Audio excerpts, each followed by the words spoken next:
కొన్ని రోజులుగా నేను బాగా సర్వే చేసిన విషయం ఏమిటంటే, చాలామంది వ్యక్తులతో నేను బాగా మాట్లాడుతూ ఉంటా కాబట్టి, ప్రతి ఒక్క మనిషిని నేను లేని కోణాల విధంగా ప్రశ్నిస్తూ ఉంటా.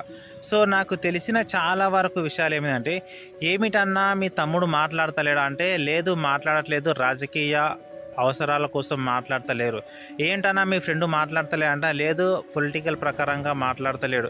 "ఏంటన్నా మీ బావ మాట్లాడతలే" అంట, "లేదు రాజకీయ పరంగా మాట్లాడతలేడు."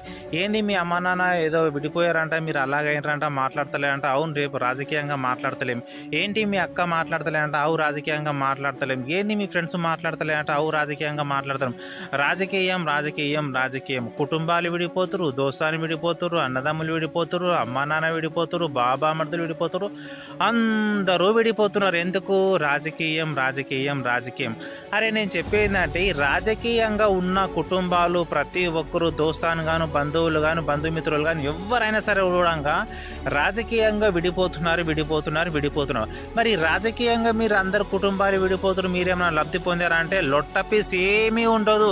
అదే రాజకీయ నాయకుడు నువ్వు హాస్పిటల్లో పడితే మాట 2,000 3,000 ఇస్తాడు. అదే కాబట్టి సొంత అన్నదమ్ములను విడిపోతున్నాము, సొంత తల్లిదండ్రులను దూరం చేసుకుంటున్నాము, సొంత అక్క చెల్లెలను దూరం చేసుకుంటున్నాము. ఎవడో అవసరాల కోసం రాజకీయం, మనం నాశనం అవుతున్నాం, మన కుటుంబాలను విడిపోతున్నాం. కొద్దిగా ఆలోచించండి, సోయి తెచ్చుకోండి. ఎవరినో స్వార్థం కోసం మనం విడిపోతున్నాం. అరే వాడు ఇచ్చేది ఏముంది భయ్, మా అంటే హాస్పిటల్లో పడితే 5,000 ఇచ్చిపోతాడు, అంతకుమించి ఏం బీకియడు. ఏ రాజకీయ నాయకుడైనా సరే పెళ్లి సంబంధం వస్తే మా అంటే 10,000 ఇస్తాడు, అంతకుమించి ఏం బీకియడు. ఏదైనా సమస్య ఇంకేమైనా వస్తే మా అంటే గదే 500 1,000 రూపాయలు 2,000 ఇస్తాడు, అంతకుమించి ఏం బీకియడు.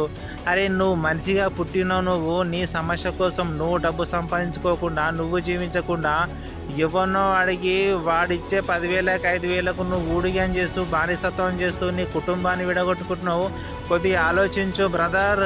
చనిపోతే ఏమీ రాదు బాయ్, 4 రోజుల జీవితం మన వాళ్ళతో మనం హ్యాపీగా జీవించాలి. ఒకసారి ఆలోచించు, రాజకీయం పక్కన పెట్టు, కుటుంబాన్ని దగ్గర తెచ్చుకో.